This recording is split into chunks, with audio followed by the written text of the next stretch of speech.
Alors l'endroit où on va peindre, c'est un lieu de stockage des rames qui sont radiées, donc mises hors service, qui ne vont plus rouler et qui sont vouées à la destruction. C'est des trains de casse, donc ils sont déjà tous peints. Ça doit s'étendre sur 3-4 km. C'était un lieu, quand j'ai commencé, qui était assez peu connu. Aujourd'hui, malheureusement, ça commence à l'être. À savoir, c'est interdit non seulement d'y peindre, mais c'est même interdit de s'y trouver. Il doit y avoir une vingtaine de rames. Après, c'est fluctuant parce qu'il y en a qui partent, il y en a qui reviennent. Et moi, tous ceux que je recherche, ce sont les plus vieux. Les anciens trains gris de la gare du Nord, par exemple, mais ça, il n'y en a plus. Les TER qui ressemblent à des trains gris, les triple R. Donc voilà, moi, les modèles qui m'intéressent, ce sont les vieux modèles. Il en reste de moins en moins. Aujourd'hui, je peux encore en faire, mais il reste très peu de temps pour moi.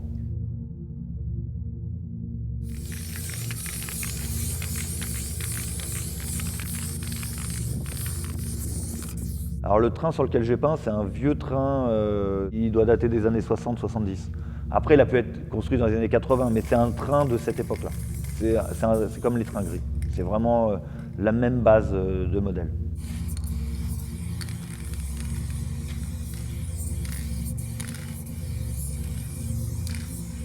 On l'a fait en noir parce que le fait de faire la silhouette noire, ça enlève la peinture des autres. Et en plus, le côté sombre est intéressant parce qu'il y a toujours le rappel de ce qui se passe la nuit. Moi, je peins essentiellement la nuit d'habitude. Et donc, j'ai une vision du train assez sombre en temps normal. Et en plus, le noir, c'est quelque chose qui fait vraiment ressortir les couleurs pour moi.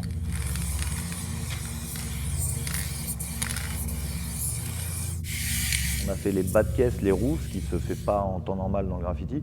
Je fais les panels, les côtés et les hauts de caisse et même les entre-deux wagons noirs pour qu'on ait quelque chose de le plus propre possible.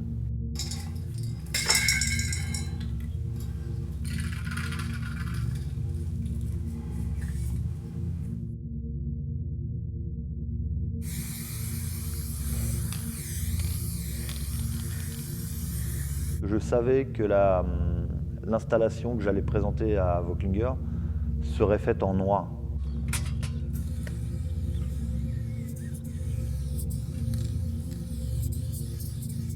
Donc on voulait faire une transposition de ce qu'on a pu faire dans le dépôt à ici.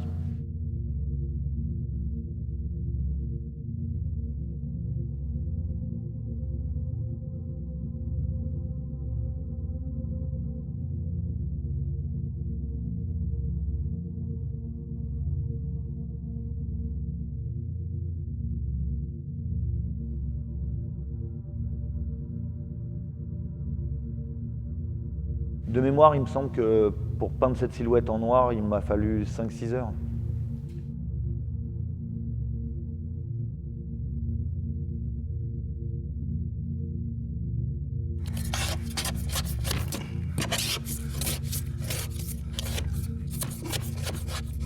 Alors le scrapping, c'est ce qui va me permettre de nettoyer les vitres qui sont déjà peintes. Et donc pour ça, j'utilise des bombes de décapant et j'utilise un outil qui s'appelle le scrapper. Et donc c'est une lame de cutter mise au bout d'une sorte d'outil. Voilà, c'est un outil qui est vraiment fait pour nettoyer les fenêtres. Et là, c'est physique. Le scrapping, il faut imaginer qu'il y a 12 vitres. Il y a les vitres des portes, il y en a 6, donc ça fait 18. On est en hauteur tout le temps, le travail, donc c'est un travail vertical. Et c'est vraiment un travail de force. Alors je suis obligé de scraper les fenêtres pour avoir une base vierge. Moi quand j'arrive dans le dépôt, c'est des trains de casse, donc ils sont déjà tous peints. Et pour mon travail qui va se passer sur les fenêtres, il faut que j'ai les fenêtres qui soient transparentes, qui soient vierges. Il faut qu'ils soient le plus propre possible en fait.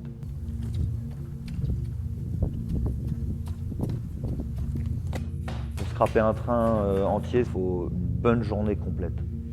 On a même travaillé la nuit. À ma connaissance, il n'y a personne d'autre qui fait ça. C'est trop physique, c'est vraiment une fatigue. Je pense que pour s'en rendre compte, il faut le faire.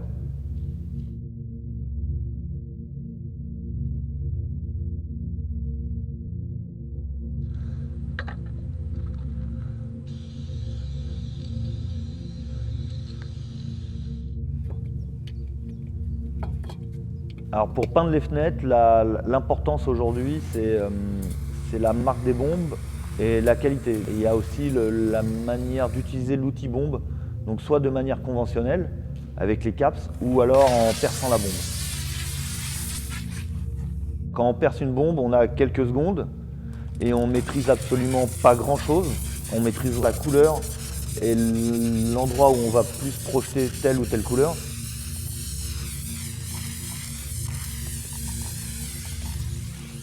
Après, quand on utilise la bombe d'une manière conventionnelle, c'est beaucoup plus calme, c'est vraiment très différent. Alors pour ce train, j'ai voulu utiliser des bombes qui servent normalement à donner des effets dans les 3D. Ce sont des bombes transparentes. Je pense qu'on a dû en utiliser à peu près 300. Dans mon travail, moins c'est opaque, mieux ça marche. Et du coup, les bombes transparentes, elles ont quelque chose qui fait qu'il y a un mélange des couleurs qui se fait. Et ça donne de la matière, des couleurs qu'on ne pourrait pas obtenir autrement. Aujourd'hui, je fais l'inverse de ce que j'avais l'habitude de faire dans le graffiti, c'est-à-dire de peindre l'extérieur pour les gens extérieurs.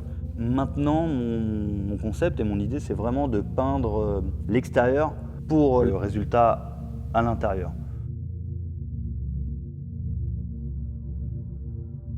Ce qui m'intéresse, c'est pas la technique, parce que de toute façon, je pense pas en avoir en termes de technique de dessinateur, mais j'ai toujours aimé tout ce qui est les couleurs, j'aime bien la couleur.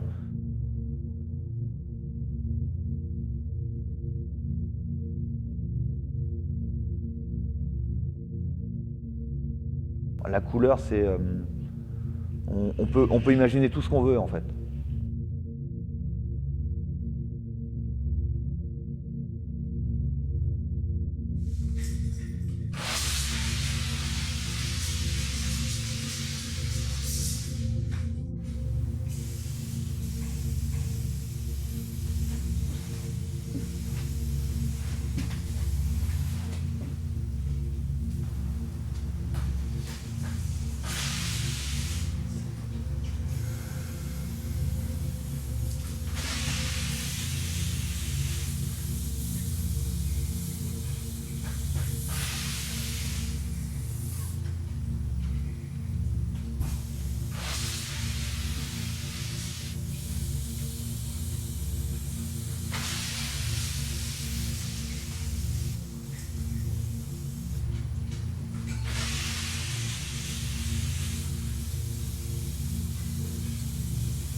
Alors pour récupérer les vitres, c'est très compliqué. Il faut imaginer que ça a un certain poids.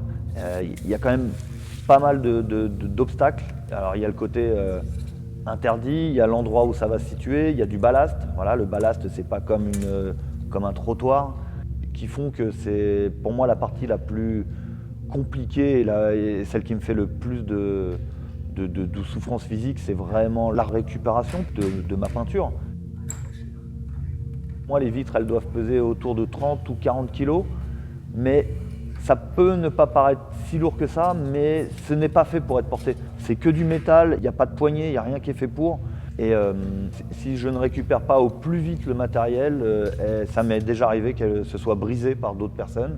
Et sinon, ça va à la destruction. Pour moi, c'est une préservation. Je garde un morceau de l'œuvre, en tout cas. Après, c'est peut-être mon côté naïf. En tout cas, je ne pense pas qu'on a tous le même point de vue sur cette question.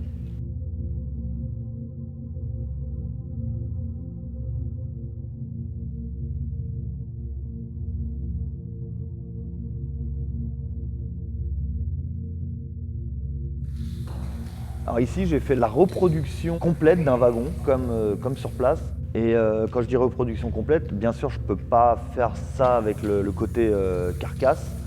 Donc on a reproduit la silhouette en noir.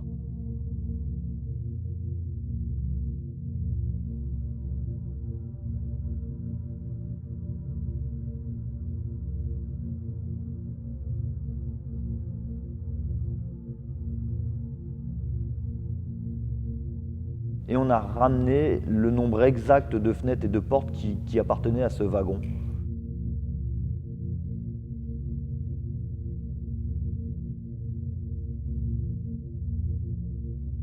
Alors on a vraiment tout fait à l'échelle 1, on a tout mesuré au centimètre, on avait des plans SNCF qui sont même eux carrément au millimètre. Et des mesures que nous on était allés refaire sur place parce que sur le schéma, il n'y avait pas toutes les mesures.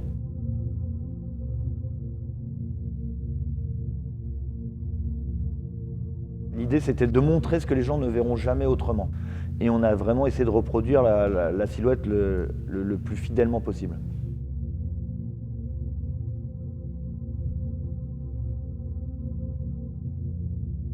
Pour faire un petit raccourci, cette installation, c'est comme si je transposais quelque chose qui se trouve à 400 km à Vauclinger, qui était rattaché au système ferroviaire allemand.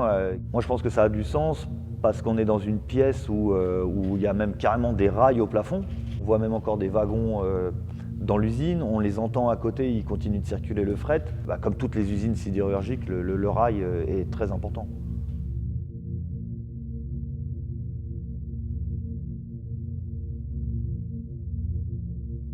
L'exposition a pour titre vitrail. Alors pour moi, c'est le mot vie et le mot rail. Voilà. Tout ce qui est autour du rail fait partie aussi intégrante de ma vie. Voilà. Et aujourd'hui, le travail qu'on présente a une certaine connotation sur le vitrail aussi.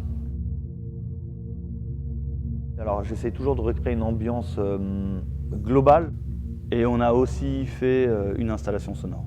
Cette scénographie sonore, elle a été faite par quelqu'un que j'apprécie beaucoup, Digipone. Et si on veut être le plus immersif possible, il faut vraiment que le côté sonore soit présent. Parce que quand on va dans un dépôt, au-delà de la peinture, il y a aussi tout ce qui est son. Donc on va entendre les moteurs, on va entendre les fermetures de portes, on va également entendre le son où le dernier train gris de France a roulé. Donc c'est vraiment quelque chose pour moi d'historique, ce son. Et c'est important, toute cette ambiance générale, c'est comme quand on va effectivement dans une église ou un lieu chargé d'histoire. Il y a quelque chose de pesant. Si aujourd'hui quelqu'un avait voyagé dans mon wagon, il aurait vu ce qu'on voit là aujourd'hui. Exactement la même chose.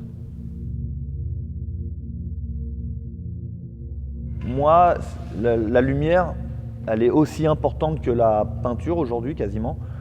Parce que quand je prends mes photos, j'ai besoin de soleil. Plus il y a de soleil, plus on va voir les transparences, les effets de matière.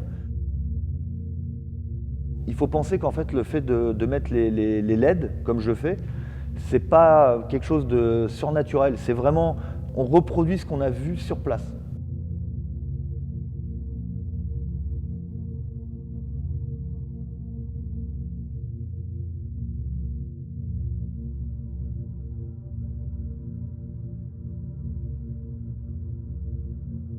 Pour cette installation, on a présenté les vitres du côté du passager, de l'intérieur. Je voulais montrer le plus négatif du graffiti dans les institutions. Et pour moi, le plus négatif du graffiti sur les trains, c'était le fait de recouvrir les fenêtres, que le voyageur il ne puisse plus voir ce qu'il y a dehors. Quand on peint sur la carcasse, le voyageur, à la limite, il ne le subit pas, le graphe. De tout ce qu'on me racontait du graffiti, ça revenait souvent. Ah oui, mais quand vous faites des graphes, on voit plus le paysage, on voit plus ce qui se passe de l'autre côté. Donc j'ai pris cette phrase-là et j'ai essayé de faire en sorte de la rendre visible et intéressante. C'est aussi la première expo où on va présenter le verre brisé. Pour la simple et bonne raison, c'est que dans les voyages en train de banlieue, ça arrive assez souvent de voir des vitres cassées et pour moi, ça se rappelle là de réel vandalisme quelque part. Moi, quand je voyais les vitres cassées, ça me faisait plus penser à du vandalisme que quand je voyais des peintures, des graphes ou des tags. J'espère que les gens vont comprendre le concept, parce que voilà, c'est pas du figuratif, donc il faut comprendre l'histoire, le concept et tout ce qui nous a amenés ici. Et c'est pour ça qu'aujourd'hui, oui, les vidéos sont très importantes pour qu'on puisse voir, qu'on se dise pas, tiens, il peint sur du verre dans un atelier et la vie est belle. Des fois, quand je vais peindre, il fait -5, des fois il neige, des fois il pleut, des fois il y a des alertes d'inondation, des fois on peut pas peindre parce qu'il y a quelqu'un qui est là, des fois on se fait casser les vitres parce qu'on les a pas récupérées assez vite. J'aimerais que les gens ils se rendent compte de la difficulté de ce qu'on présente. De mémoire, hein, la première fois qu'on a commencé à parler de ce projet et l'aboutissement, c'est 3 ans, 3 années. Pour moi, c'est la première fois qu'il y a ce type d'installation qui a été faite.